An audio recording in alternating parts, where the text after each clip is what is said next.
She's my wife now, not your daughter." The words hit harder than the door he stood behind. "I'm Margaret, 58, and for most of my life I believed you could reason with anger. But that moment, standing on my daughter's porch, holding a small bag of gifts for the baby she hadn't yet had, showed me reason doesn't work with fear disguised as power." It was just past 3 in the afternoon. The sunlight was soft, dust floating through the air. I'd baked muffins that morning, the kind she loved as a child. Their smell still clung to my hands. I could hear my granddaughter's faint laughter from inside, her small voice tangled with a man's command I couldn't make out. The warmth of the day felt false, like it had been rehearsed for my arrival. I tried to stay calm, to hold the tone of a mother visiting, not investigating.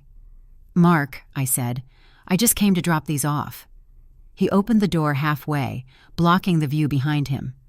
"She's busy. I can wait a minute." "She doesn't need you waiting." My fingers tightened around the bag handle. "I'm not the enemy, Mark." He smiled, but it was the kind of smile you give when you want someone gone.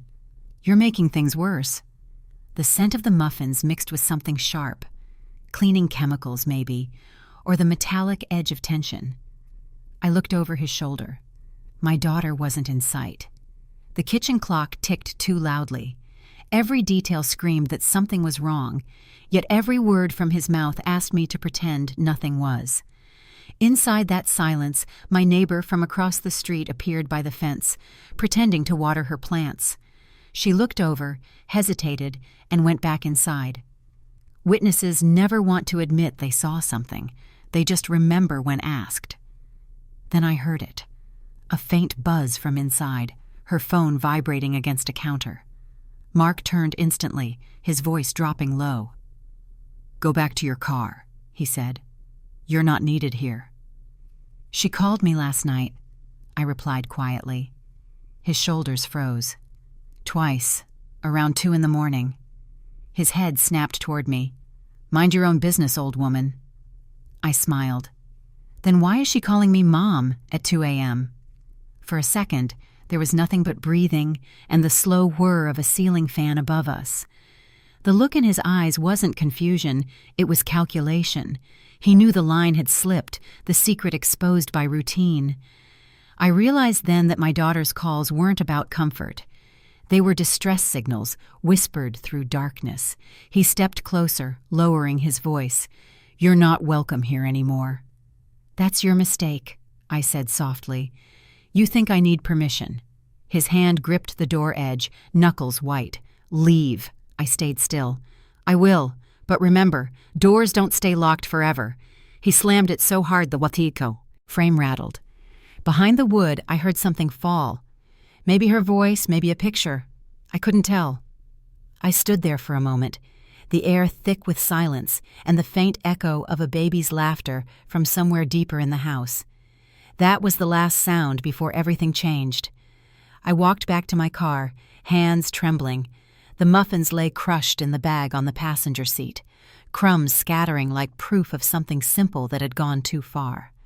I sat there until the sun dipped lower, watching the same door, waiting for any sign, a curtain move, a shadow shift, a call back.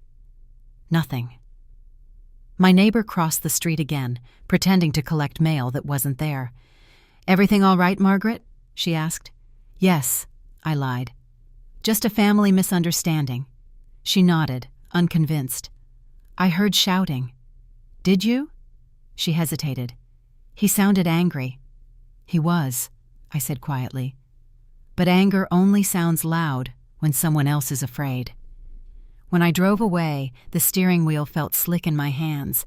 Halfway home, I pulled over and stared at my phone screen. One missed call from an unknown number the night before. 2 minutes long, no voicemail. I replayed the memory of her voice when she was small, calling me from her room because she thought there was a monster in the dark. I'd tell her to count to 10, to remember monsters fade when light enters the room. This time, I realized, I was the light she was calling for. That night, I couldn't sleep. Every creak of my house sounded like that slammed door. I made tea, wrote the date on a notepad, and underlined it twice. Decision born, consequence waiting. I didn't know exactly what Mark was hiding, but the fear in his eyes told me it was something worth uncovering. He thought shutting a door ended the story. He didn't know it just opened mine. He slammed the door, but the secret was already loose. The baby kept her awake, so did fear. Night after night, the calls came just past 2 a.m. Her voice trembled under the hum of a lullaby machine. I could almost hear the baby's tiny breaths between her words. "Everything's fine," she'd whisper, though her tone said otherwise. I'd sit up in bed, gripping the phone, afraid to speak too loudly in case he was nearby. The dark felt crowded with secrets that refused to sleep. I told myself it was new motherhood, exhaustion, hormones. But mothers know when fear isn't about diapers or sleepless nights. There's a silence that builds after every lie, and I could hear it stretching between us. "Did he hurt you?" I asked one night. She paused so long I thought the call had dropped. Then she said softly, "I can't talk about this right now." That sentence haunted me until morning. By 8, I'd driven across town, pretending it was just another visit. She greeted me with a smile too practiced to be real. Her eyes darted toward the kitchen, then back to me. Mark sat at the table, scrolling through his phone. "You two have coffee," he said without looking up. "I've got work calls." The moment he left, I whispered, "Why are you calling me so late?" She looked down. "I just can't sleep." "With the baby?" "With him." The sound of the fridge door opening covered her words. She spoke fast, barely moving her lips. "He checks my messages. Please don't text back if I call." Then she turned, handed me a spoon, and smiled toward the baby monitor like nothing had happened. That night I couldn't rest. Around 2 again, the phone vibrated. This time she didn't speak, just breathing. I whispered, "I'm here." She exhaled hard, as if holding back a sob, then ended the call. By morning, I printed my phone bill, acting like I needed a receipt for my taxes. The calls were right there, same time, every 2 days.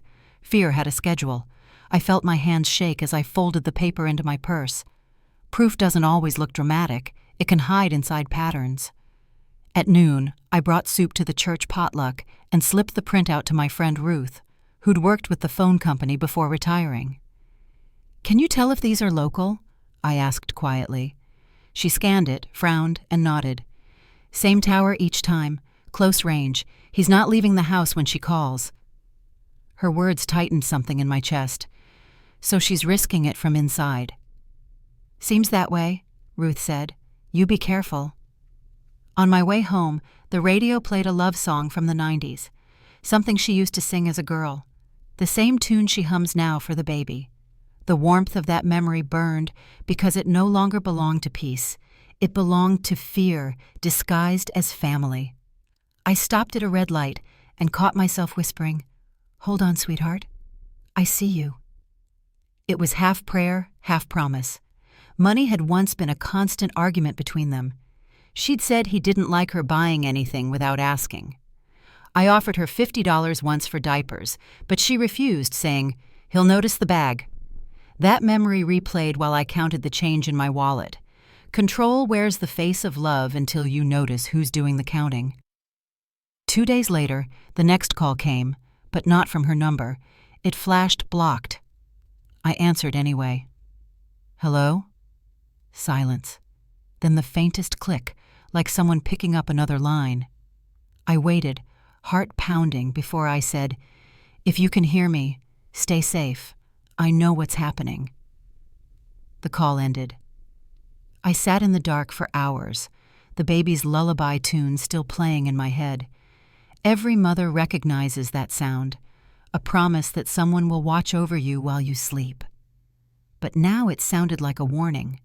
The next call came from a blocked number. He told her she was spending too much on milk. That line stuck with me because it wasn't about milk. It was about control. When someone starts measuring your worth in groceries, it means they've already priced your freedom. That week, I noticed how carefully she folded receipts before throwing them away. Every purchase looked like an apology. He'd hover behind her at the checkout, pretending to be helpful, sliding the card from her hand before she could enter the PIN. I started watching closer. Control hides best in routine. On Thursday morning, I stopped by the small branch near their house. The clock on the wall read 10:20 when I walked in. The air smelled faintly of ink and old paper. The clerk, a young woman who'd once gone to school with my daughter, smiled uncertainly. "You said you needed a statement?" "Yes," I replied, "for the joint account." I slid the paper across the counter, hands steady though my pulse wasn't. She typed quietly, eyes flicking to me, then to the screen. "It's been inactive on her side for a while," she whispered. "No deposits, no access rights." She printed the sheet and slid it over like it was contraband. The numbers blurred for a moment. Every deposit was his. Every withdrawal required his approval. My daughter's name wasn't listed beside a single transaction. "How long?" I asked. "Months," she said. "He said it was to make things simpler." Simpler. That's what he'd said to her, too. I folded the statement, the edge cutting a faint line into my palm. Simpler means invisible when spoken by a man who fears losing control. As I walked out, I passed a poster advertising savings plans, bright colors, smiling families, promises of independence. It felt cruel. Back home, I placed the statement under the kitchen light and stared at it while stirring coffee. I remembered when she was 12, saving coins in a glass jar for her first bicycle. "Money means choice," I used to tell her. "Save enough and you never have to ask permission." Now, she had a husband who made asking permission her daily job. That evening, I visited again, pretending I'd brought soup for the baby. He was in the living room on a video call about accounts and expenses. I sat quietly, listening to words like budget, overspending, and waste. He spoke like a manager auditing his employee, not a husband talking to his wife. She looked at me once, her eyes saying more than she could speak aloud. When he left to answer the doorbell, I whispered, "Do you have your own money?" She shook her head. "He says joint accounts cause confusion." "You're not confused," I said. "He is." "He checks my wallet," she murmured. My throat tightened. I slipped $50 into the diaper bag when she wasn't looking, the same way I used to slip snacks into her school bag after fights she didn't deserve. Later, that night, my phone buzzed. A text from him, "Stay out of our finances." I stared at the screen until the words blurred. The arrogance of it, the casual threat wrapped in false courtesy, made my hands tremble. I deleted the message, but kept the feeling it gave me. Anger sharpens focus better than fear ever can. The next morning, I returned to the branch with a small plan. I told the clerk to print another copy of the statement, but this time, I asked for both names listed on the account. "For my records," I said. She hesitated, then printed it. When I left, I caught my reflection in the glass doors. I looked older, yes, but not weaker. There's something about injustice that restores the parts of you that motherhood tries to soften. Back home, I placed both statements side by side. My daughter's name, once tied to half the account, was missing from one and intact on the other. That difference would matter later. Proof isn't always a photograph or a bruise. Sometimes it's a missing name on a piece of paper. I sealed them in an envelope and wrote the date on top. Not out of habit, out of promise. I didn't know how, but I knew this would come back when truth had to stand on record. That night, as I folded laundry, I imagined him realizing he'd sent that message too soon. The kind of man who needs to remind others where the boundaries are is usually the one already crossing them. He thought control was his weapon. He didn't see it would become his confession. He texted me, "Stay out of our finances." The front door lock had changed overnight. I turned the key I'd used for years, but it wouldn't budge. The metal scraped uselessly inside the new lock. My heart sank, not because of the inconvenience, but because locks don't change without reason. It was Saturday morning, around 9. The sky was overcast, the kind of dull gray that makes everything feel heavier. I stood there holding a small bag of groceries, milk sweating through the plastic, while pretending not to understand what was happening. The landlord, Mr. Harris, came walking down the driveway carrying mail. "Morning," he said carefully. Mark had the locks replaced this week, said it was for safety. For whose safety? I asked. He shifted uncomfortably. You'd have to ask him. Inside, I saw the curtains twitch. My daughter's outline appeared for a second, then vanished. The bag of groceries grew heavier in my hand. Could you at least give him my spare key back? I asked. He frowned. He said he'd take care of it. That sentence settled like a verdict. I turned, trying to keep my voice even. I see. Control disguised as courtesy. That was Mark's specialty. He always managed to sound reasonable while cutting someone else out. The new lock wasn't about safety. It was a statement. I left the groceries on the porch, knocked once, and waited. The door opened halfway. His smile was polite, almost friendly. Didn't expect you. Clearly. He glanced at the bag. You didn't need to bring that. We've got everything we need. You mean you have everything she needs, I said quietly. The smile flickered. Boundaries are important, Margaret. That word again. Boundaries. He used it like a weapon. I looked past him into the hallway. My daughter's shoes weren't by the mat. He noticed where my eyes went and shifted to block the view. She's resting, he said. I'd like to see her. She doesn't want visitors today. That's strange, I replied. She texted me last night. His jaw tightened. You misunderstood. I nodded slowly. Maybe I did. He closed the door with a finality that felt practiced. I stood there for a moment, the silence of the street pressing in. The porch light above me flickered once, then steadied. That small pulse of electricity looked like a signal, alive, uncertain, trying to say something through static. I walked back to my car, sat for a long time with the engine off, and stared at the house. The curtains didn't move again. The mailbox clanged in the wind.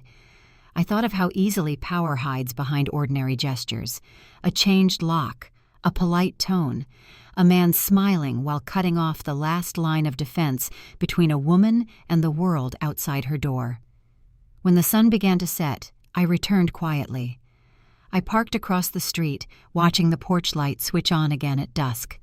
The glow spilled across the driveway, just enough to show her shadow pass by the window for a split second. It was the kind of glimpse that keeps a mother awake for nights. At 9:30, I wrote the first entry in my notebook, something I'd decided earlier that afternoon. Record everything. Not for revenge, but for clarity. The truth needs a trail, even if no one believes it yet. So I wrote, new lock installed, claimed safety, refused key return, daughter silent. Every boundary must start somewhere, and this was mine. I wasn't going to wait for someone else to tell me what was happening in my own family. As I put the pen down, I looked at the house once more. The porch light flickered again, twice this time, deliberate. That old rhythm. Her window light blinked twice, our old signal for help. He wouldn't let her take the ultrasound picture home. We were sitting in the small clinic waiting area, the air thick with disinfectant and cheap lavender air freshener. She looked pale but calm, her hands resting over her stomach. Mark sat beside her, scrolling through his phone, legs spread like he owned the floor. When the nurse finally called her name, he stood first. "We'll go together," he said. She nodded. I stayed behind, pretending to read the posters about prenatal vitamins. It was just past 11 when they came back out. She smiled faintly, holding a folded paper. He plucked it from her hand before I could even see it. "We'll keep this safe," he said. His tone made it sound like a favor, but it wasn't. It was ownership disguised as care. I caught the nurse's eye as they walked toward the desk.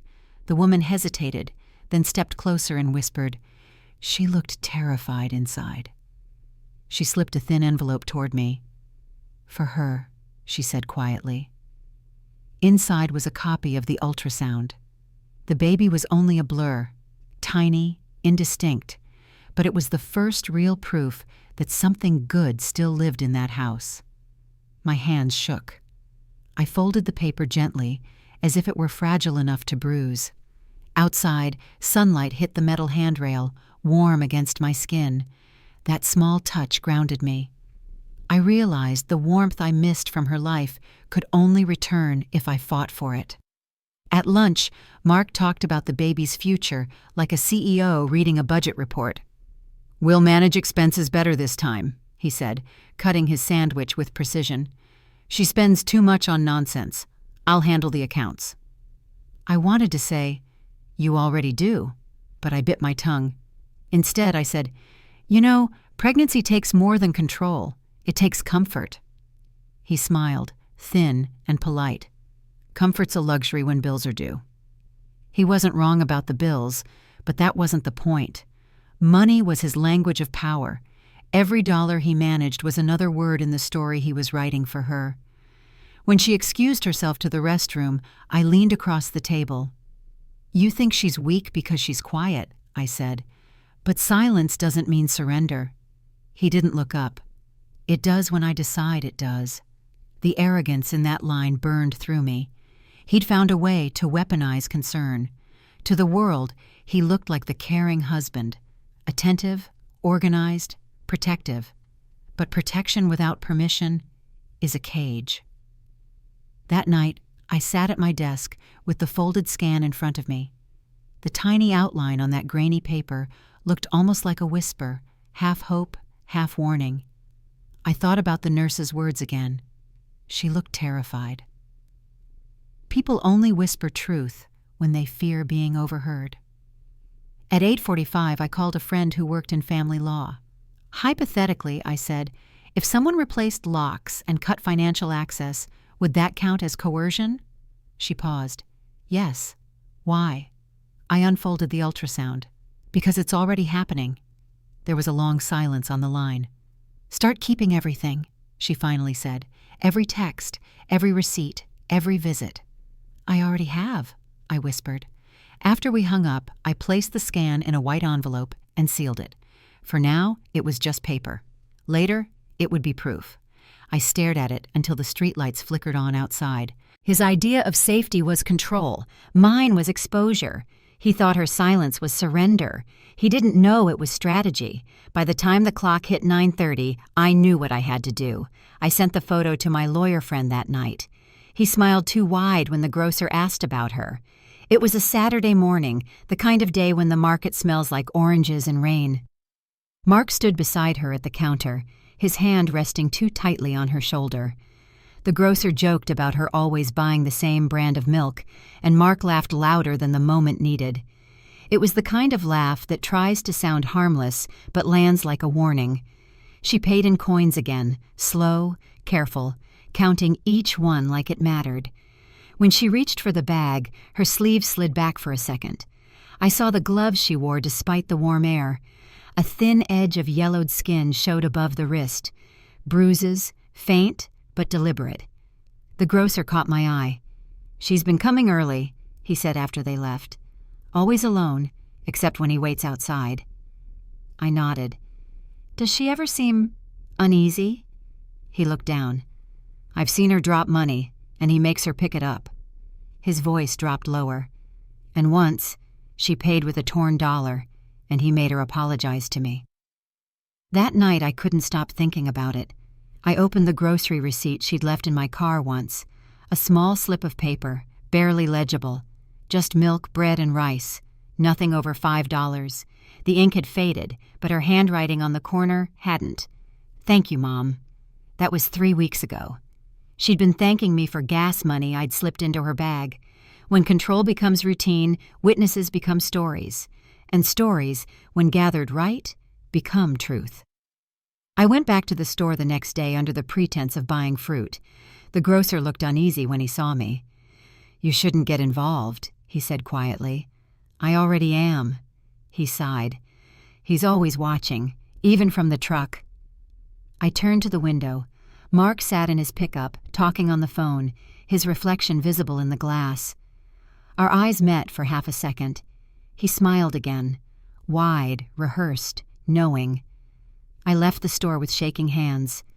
The bag felt heavier than it should have, the plastic biting into my fingers. I stopped by my car, breathing slow, pretending to adjust the strap. Every act of normalcy had become a performance now. At home, I began writing notes in a small notebook I kept hidden behind recipe cards: date, place, witness, behavior. I wrote about the grocer's story, the bruises, the coins, the gloves. I knew the pattern wasn't proof yet, but patterns become evidence when repeated. That evening, I called Ruth, my friend from church. She'd seen him once at a gathering, all polite charm and controlled smiles. "He's the kind of man who treats manners like a mask," she said. "Do you think anyone would believe it?" I asked. "They don't have to yet," she said. "You just have to keep writing." The next afternoon, around 4, I returned to the market for apples. The grocer pulled me aside quietly. "She came earlier," he said. "Looked pale, gloves again. She said she tripped cleaning the floor." "Was he with her?" He nodded. "Outside. Same truck. Same grin." That was the moment I understood charm could silence a room faster than anger ever could. People fear cruelty, but they doubt it when it smiles. I thanked him and walked out. The air felt thick, heavy with that metallic taste before a storm. I passed his truck, and Mark rolled the window down. "Shopping again?" he asked casually. "I like fresh produce," I said. He smiled. "So does she. I make sure she gets everything she needs." The words were meant to sound kind, but they carried the same weight as a lock clicking shut. I drove off, heart racing, watching his reflection fade in the mirror. The grocery bag on the seat beside me rustled softly. That sound would stay with me for days. By the time I reached home, I'd decided every detail would be recorded, every receipt, every word, every silence. I couldn't pull her out yet, but I could surround him with proof. At 7 that evening, my phone rang. It was the grocer. His voice was tense. "I thought you should know," he said. "I followed her home today." The grocer called later, said he followed her home. He forgot to delete one email. It came late that night, buried under insurance forms and online receipts.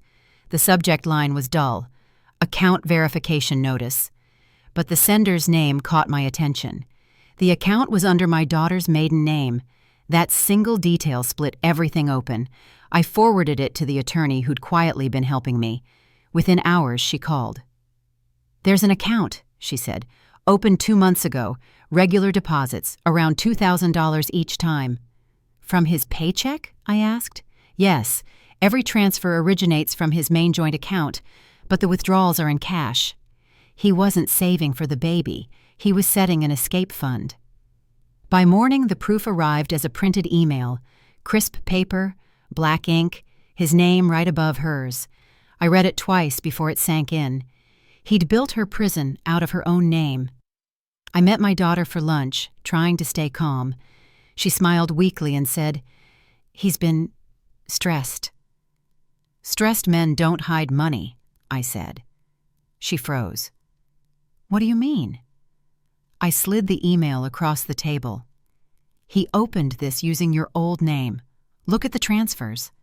She covered her face. "Mom, please, I can't. He'll find out."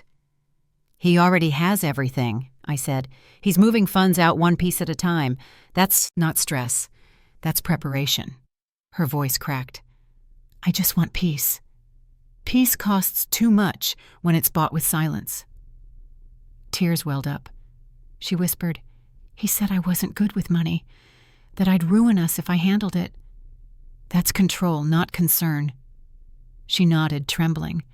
I could see the realization forming behind her fear. She understood, but she wasn't ready to act. That night, I spread the documents across my kitchen table. The receipts, the call logs, the screenshots, the printed email, each piece connected like a spine of truth. I placed the ultrasound photo beside them, proof of what was coming and what he planned to leave behind. The attorney called again at 9. "If you want to pursue it," she said, "we'll need evidence of intent. Keep tracking deposits. We'll subpoena if necessary." I hesitated. "She's pregnant. I can't drag her through a court battle yet." "Then we prepare quietly," she replied. "Build leverage. If he's planning to disappear, he won't expect resistance." Leverage. That word stayed with me. It wasn't about revenge anymore. It was survival. Hers and the baby's. I created a folder on my laptop titled Bills. Inside, I hid everything: emails, copies of receipts, notes from the grocer. I even photographed the locks on her front door, the ones he'd changed. Each file was a quiet defiance. The next day, I went to their house under the excuse of dropping baby clothes. He met me at the door. "You've been busy," he said. "Just helping her get ready." He smiled faintly. "She tells me you're worried." "Wouldn't you be?" His smile vanished. "You should let us handle our own problems." "I'm sure you're handling plenty," I said. For a second, something sharp flashed in his eyes. Then he stepped aside and motioned toward the table. "Drop them there." The laptop was open. A single email tab glowed faintly on the screen. I recognized the same subject line: account verification. My pulse quickened. Later that evening, I heard the crash. My daughter called, her voice shaking. "He found the second phone," she said. "He smashed it." The sound of glass shattering through the line was enough to tell me. He knew we'd found his secret. He found the second phone and smashed it. He said it was a misunderstanding. Again. We stood in that gray station at noon, the air thick with ink and sweat, the faint hum of a printer somewhere behind the counter. My daughter's hands trembled as she held the form. I filled most of it for her, line by line, because her words wouldn't come. The officer smiled, like it was just paperwork, not a cry for help. "Domestic disputes," he said, leaning back in his chair. "Best handled privately. Courts hate to get in the middle of family issues." Mark nodded politely beside us, as if the visit had been his idea. "Exactly," he said. "We just had a fight. Happens to every couple." I wanted to shout. Instead, I looked at my daughter. Her face was pale, eyes fixed on the tiled floor. The sound of the ticking wall clock filled the pause between us. I tried once more. "Officer, she's not safe. Ma'am," he interrupted. "There's no visible injury. You can't expect us to intervene over arguments." "Visible," I repeated. "So it only matters when it's bleeding?" He sighed. "That's not what I said." He stamped the form, slid a carbon copy toward me, and handed the original to Mark. "Keep this. You're both advised to calm down." As we stepped outside, sunlight hit us like judgment. She held the paper like it might crumble. Mark smiled and wrapped his arm around her shoulders for the watching eyes of the station. In the car, silence sat heavy. The faint smell of gasoline and paper clung to us. I watched her stare out the window, the form folded tight in her fist. At home, he made coffee for her. "We can forget this," he said softly. "Let's not drag the law into our home." She nodded slowly. "I just want things to be normal." He smiled, satisfied. "Then stop listening to her." That night, he bragged to me on the phone. "You see how easy it is? They don't care what you say. No one does." I hung up and stared at the carbon copy. The ink smelled faintly of solvent and betrayal. The form meant nothing, just lines filled and dismissed. The next morning, around 10, I went back to the station alone. The same officer looked up, surprised. "Back again?" "Yes," I said. "I want a copy of the report number." He frowned. "We file hundreds daily. You'll have to wait." "I'll wait." He tapped his pen. "You know, it's not going to go anywhere. These things die in the system. People reconcile, retract, move on." "I'm not moving on," I said quietly.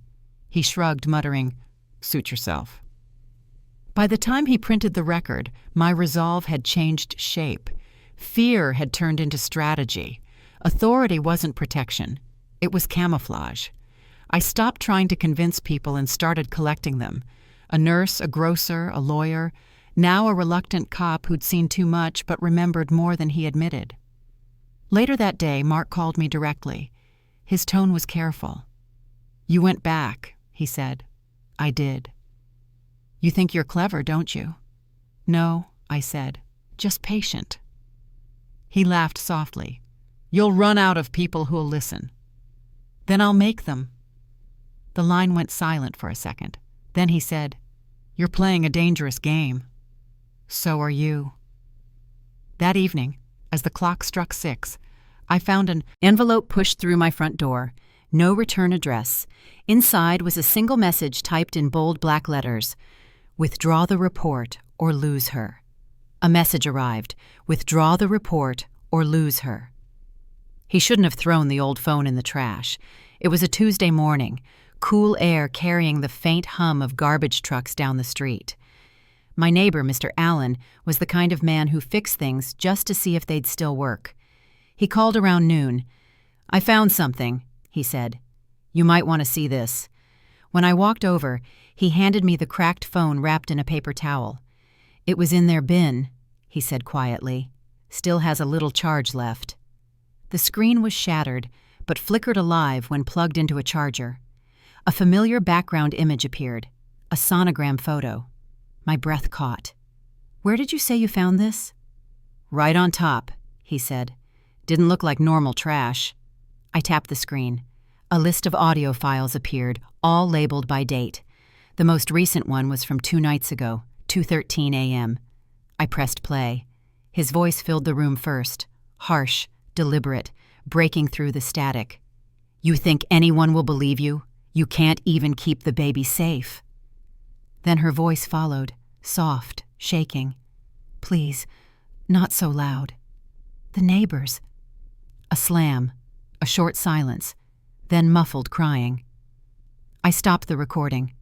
My hands shook so badly I almost dropped the phone. Mr. Allen spoke carefully. "Should I have not listened?" "You did the right thing," I said. This is proof." I copied the files to a flash drive, my pulse hammering. Each recording felt heavier than the last. I recognized patterns, dates matching the time she'd called me whispering, "Everything's fine." But it hadn't been fine. I sat there for a long time after Mr. Allen left, the phone beside me, still cracked but alive.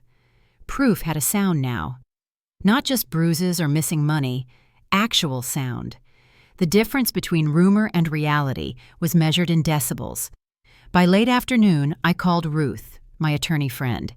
"We have recordings," I said. She hesitated. "You sure you want to use them? Once this goes public, there's no way back." "I'm sure," I said. "He's been protected by silence long enough." "Send me a copy tonight," she replied. "We'll verify chain of evidence tomorrow." At 7 that evening, I sat by my kitchen table transferring files. Each clip carried a date, a time, a voice that trembled less and less until it stopped apologizing altogether. I paused at one from last month. "You think calling your mother will save you?" he sneered. "She can't fix everything."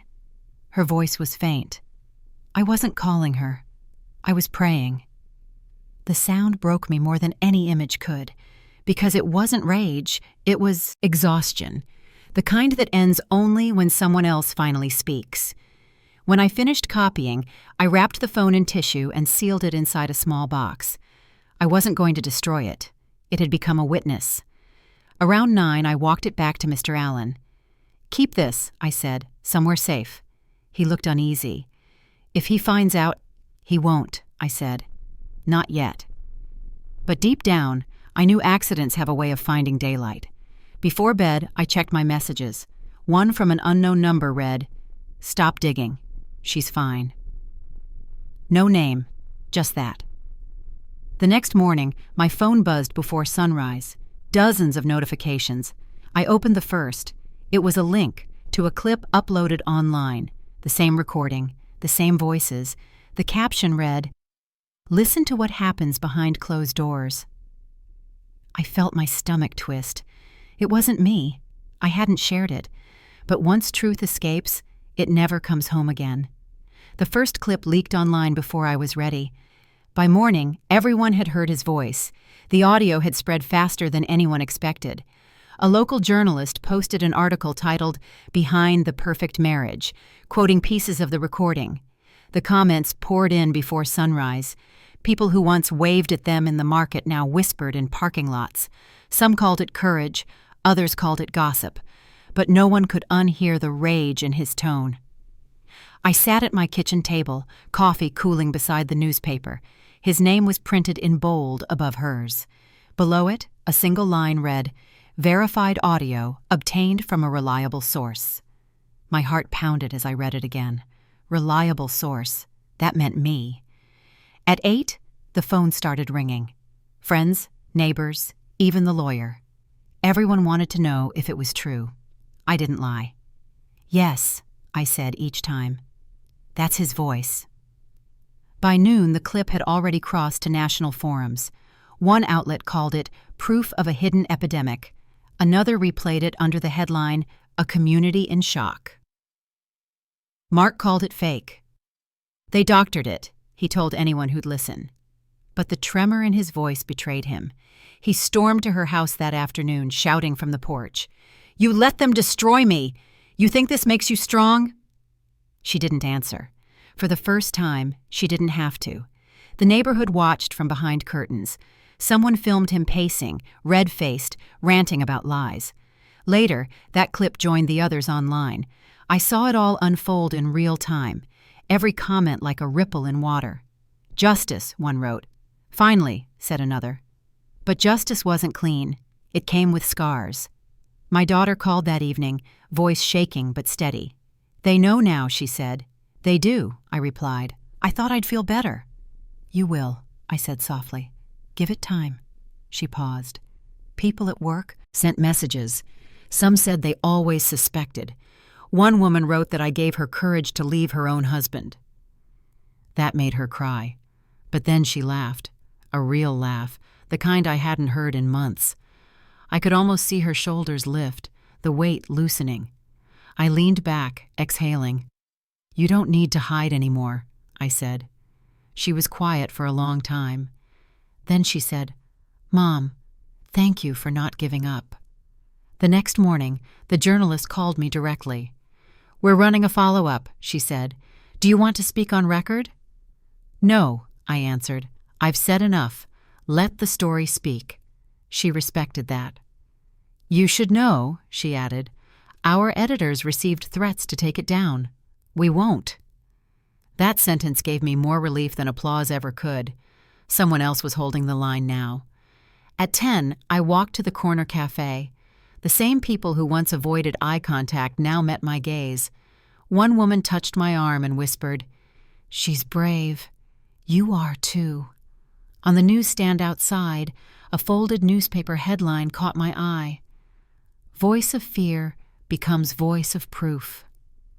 The photo below showed the courthouse steps, the same place I'd once begged for help. Exposure hurt, yes, but silence had killed more. When I got home, I found an envelope under the door. No address, no signature. Inside was a single sheet of paper, court notice. His handwriting scrawled across the margin. "You wanted war. You've got it." He filed for full custody the next day. He looked calm, but his lawyer spoke for him. The courtroom was colder than I remembered. Maybe it was the silence, or the way every sound, the shuffle of papers, the creak of chairs, echoed down the marble hallway. My hands were clasped tight in my lap. I told myself to breathe. The judge asked for the recording to be played. The same clip that had filled our nights with fear now filled that room. His voice came through the speakers, flat and unmistakable. "She's my wife now, not your daughter." I saw his lawyer glance toward him, waiting for a cue, but he stayed motionless. He didn't blink, didn't flinch. My daughter sat to my right, her fingers tracing the edge of a file folder. When the judge asked if she feared him, she didn't speak, she just nodded once. The air shifted. Even the clerk looked down, as if embarrassed for everyone there. His lawyer stood. "Your Honor, these recordings were obtained without consent and lack full context." The judge leaned forward. "Are you saying the voice isn't his?" The lawyer hesitated. "I'm saying the tone can be misunderstood." "Play it again," the judge said. The room fell quiet. The words replayed. Louder this time, the echo seemed to hang above us. My daughter closed her eyes. I stared at the gavel resting near the edge of the bench, so small yet final. When the playback stopped, the judge spoke softly. "This court acknowledges the authenticity of the audio." No one moved. He continued. "Supervised visitation is granted temporarily. Contact beyond approved hours is prohibited until further review. Those words were simple, almost bureaucratic. But to me, they sounded like a door unlocking. His lawyer whispered something to him, but he stayed silent. His calm wasn't peace, it was control, the kind he wore like a suit. I looked at my daughter. Her eyes were red, but her back was straight. For the first time in months, she wasn't shrinking in his shadow. She was sitting under the same light he'd always claimed. Outside, the hallway stretched long and empty. The sound of our footsteps echoed, sharp and uneven. She said, "It doesn't feel like winning." "It isn't," I told her. "It's just breathing again." She nodded. "The baby's due soon. Maybe this is enough for now." I thought about the hospital bills, the apartment rent, the unopened envelope from social services. Each one was a reminder that safety also came with cost. But at least the fear had paperwork behind it now, real signatures, real dates, stamped by authority. As we reached the exit, I saw him through the glass wall. He stood near the courtroom door, hands in his pockets. When our eyes met, he didn't move his lips at first. Then he did, slow, deliberate. I couldn't hear the words, but I knew what they meant. A threat or a promise, I wasn't sure which. The cry sounded like forgiveness. It was early morning, just after 6. The hospital lights were soft, filtered through the blinds like a slow dawn. My daughter lay still, pale but calm, her fingers gripping the sheet as the nurse wiped her forehead. The room smelled faintly of antiseptic and baby powder. Clean, fragile, new. When the sound came, sharp and sudden, everyone froze for a second. Then the nurse smiled. "She's here," she said, her voice steady but kind. They placed the baby in my daughter's arms first, then turned to me. "Would you like to hold her?" I hesitated, afraid I'd tremble too much. But when I touched her, all the months of anger and courtroom noise fell quiet. She was warm, impossibly small, wrapped in a blanket with pink stitching at the corners. Her hand brushed mine, a tiny flicker of life that felt like mercy. My daughter whispered, "We're free now." For the first time, I believed her. Mark wasn't allowed in the ward. The security guard near the door had his photo clipped to a file. "If he tries to enter, call us," the nurse said quietly. "You won't have to deal with him again." She was more than a nurse. She was a shield. Her name was Karen, and she'd been there through the court paperwork, the hospital registration, the insurance confusion. She was the one who suggested using my daughter's maiden name on the birth record to keep it clean and protected. "He can't claim what he can't name," she said with a wink. When the paperwork came back, I ran my fingers over the printed words. A new name, a new line of safety. The birth certificate felt heavier than it looked. Proof of survival, proof of beginning again. Outside, reporters waited. I saw them through the window, clustered near the hospital gate, cameras in hand. They weren't chasing scandal anymore. They wanted the ending, the redemption. But I didn't go out. Some truths didn't need retelling. Inside, it was quiet. My daughter slept while the nurse adjusted the hospital bracelet on her wrist, a simple white band with numbers and a name. I watched the baby's hand curl around it. The bracelet caught a bit of light from the window and glowed faintly. It looked like a promise. "Do you think she'll ever know what we went through?" my daughter murmured when she woke. "She'll know what you overcame," I said. "That's enough." She smiled weakly. "I don't want her to grow up afraid." "She won't," I said. "Fear doesn't last in homes built on truth." I turned toward the window. The city outside was waking, buses starting, horns echoing faintly, life moving again. For months, everything had been noise and judgment. Now it was just mourning. When the doctor came in to check her vitals, he asked, "Do you have family here?" I nodded. "Just us." He smiled. "That's enough family for today." He left, and I sat back down beside the bed. The nurse folded the baby blanket neatly, the fabric still warm from her body. I held it for a moment, rubbing the edge between my fingers. It was soft, almost too soft. The kind of texture that reminds you life keeps moving forward even when you're not ready. My daughter stirred again. "Mom," she whispered, "do you think he'll ever stop?" I didn't answer right away. "He'll have to," I said finally.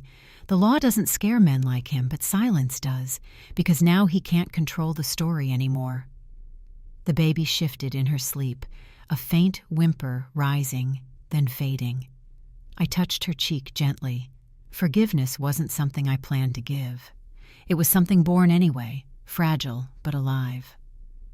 Outside, the first light touched the window pane, cutting through the shadow. The nurse smiled at us before leaving. "You did it," she said. We didn't answer. We didn't need to. The baby opened her eyes, the same blue as mine. He offered money instead of apology. The lawyer's office smelled faintly of old paper and coffee. The blinds were half closed, stripes of sunlight cutting across the conference table. On it lay a white envelope, thick, sealed, heavier than it looked. My daughter stared at it like it was something toxic. His attorney slid a pen across the table. "This agreement finalizes everything," he said. "No interviews, no accusations, no future claims." I watched my daughter's hand tighten around the pen. She looked up slowly. "So, he pays to erase it?" "Not erase," the lawyer said too politely. "Resolve." She shook her head. "Money can't clean bruises." He was sitting at the far end of the table, calm, composed, the same man who once slammed doors to win arguments. He didn't speak. He let others do the explaining. But when her voice cracked, his eyes flickered. Just once. The attorney cleared his throat. "It's a fair sum. The amount will be wired by tomorrow." I leaned forward. "Then why does it sound like a bargain?" Silence settled over the room. Only the ticking of the wall clock filled it, slow and deliberate. She looked at me and whispered, "I don't want his money." "You earned your peace," I told her. "Take it. Not for him. For the baby." For a moment, she seemed to falter. Then she said, "Fine, but I won't sign the hush clause." The attorney sighed. "Without it, he may retract the offer." She slid the document back toward him, then retracted. For the first time that morning, he spoke. His voice was quiet, flat. "No, let her sign it her way." His lawyer looked startled. "That voids protection." "I said it's fine," he interrupted. "Just finish it." No one moved for several seconds. Then he picked up the pen and signed his own name with deliberate slowness, pressing too hard. The ink spread slightly into the paper fibers, like something bleeding through. He didn't look at her when he pushed the papers away. "You win," he said softly. "No," she replied. "I survived." The attorney gathered the signed copies, straightening them into a neat stack. He placed one in an envelope, sealed it, and slid it toward her. "For your records," he said. She didn't touch it. I did. The paper felt cold, official. The notary stamp glimmered faintly in the light. He stood, adjusting his jacket. "I'll have the transfer completed by evening." My daughter exhaled. "Do whatever helps you sleep," she said. He paused at the door, his reflection caught in the glass. "Sleep stopped being an option months ago," he murmured, and left. The silence that followed felt different this time. Not heavy, just final. The attorney nodded once, then excused himself. When the door shut, I turned to her. "It's over," I said. She looked down at the envelope. "Is it?" "It's the kind of ending people like us get," I replied. "Paper instead of peace." She smiled faintly. "Still, it's something." That evening, the funds arrived in her account. The name on the receipt was hers alone. No joint access, no conditions. Just one clean line of ownership, proof that the cycle had broken. I sat at the kitchen table, reading the settlement copy again. The legal language was sterile, almost cold. Words like compensation and closure printed in neat black ink. I thought about all the unpaid years before this, the lies, the control, the cost of leaving. Justice sometimes looks like paperwork, but that night it felt like oxygen, air finally entering lungs long held empty. I tore my copy and kept only the last page. The porch light glows every night now. Months have passed since the hearing, since the papers were signed and the whispers finally quieted. I come by at sunset, when the air cools and the sky turns soft gold. The same house that once shut its doors against me now opens before I can knock. The screen door creaks lightly. Inside, the smell of dinner, garlic and butter, drifts through the hallway. The baby laughs from the living room, that small, high-pitched sound that fills every empty corner. It's strange how quickly joy can claim a place where fear once sat. My daughter stands by the window, her hair loose, her voice calm as she speaks to the neighbor through the open frame. "Yes," she says, smiling, "we're doing fine." I watch her. She's stronger now, her words sure, her posture unbroken. The nurse visits ended last month. The lawyer's calls stopped weeks ago. The final bank transfer cleared last Friday. For the first time in a long while, every part of her life belongs to her. The porch light has stayed on since the day she came home from the hospital. Back then, it meant safety, a silent code between us. Now it's just light, nothing more, nothing hidden beneath it. I sit in the old chair by the door. The baby crawls over, holding a photograph from the coffee table. It's worn at the edges, the same one we took the morning after the settlement. Her tiny fingers press against the paper. She looks up, waiting. "That's your first picture," I tell her. "The start of everything new." She giggles again, and I hum that old lullaby, the one my mother sang when nights were long and worries wouldn't end. The melody rises softly, and for a moment I feel her room filling with quiet. Not the heavy kind, but peaceful, alive. Outside, the neighborhood has changed too. The same neighbors who once pretended not to see now wave when they pass. Some stop to talk, asking about the baby, offering casseroles or old toys. Small gestures, but they carry a weight. Forgiveness, maybe. Or just shared humanity. At 8, the streetlights flicker on. My daughter closes the curtains halfway. "She sleeps better when it's dim," she says. I nod. "You sleep better when it's safe." She smiles faintly. "It feels strange to live without fear." "You earned that," I tell her. "You didn't wait for anyone to hand it to you." She leans against the wall, quiet for a while. Then she says, "I used to think justice meant revenge. Now I think it just means peace that lasts longer than anger." I reach for her hand. "That's the hardest kind to find." She looks at me, eyes soft. "Do you still hear him sometimes?" "Sometimes," I admit, in the back of my mind. But his voice doesn't rule the room anymore. She exhales, steady. "Good." The baby stirs, babbling in her sleep. I glance toward her crib, the small bracelet from the hospital tied loosely around her wrist, her breath even and calm. I whisper, "She'll never know the world we had to survive to make this one."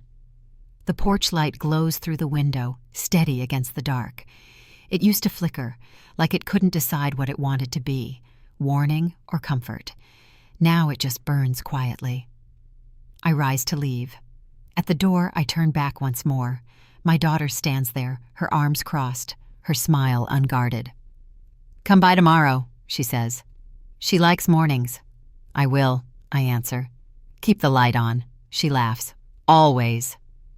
As I step onto the porch, I feel the air hum. Not with noise, not with memory, but with life simply moving forward. The house behind me breathes. Peace hums where shouting used to live. Did you enjoy this story? Tell me which city you're listening from. I read every comment. If the story touched you, you can support the channel with a super thanks so I can keep bringing more stories like this every day. Your encouragement really helps. I'd love to hear your thoughts and what moment stayed with you. On the screen, you can see 2 new life stories that I highly recommend. There's more on the channel as well. Don't forget to subscribe and turn on notifications. See you in the next life story with respect and gratitude.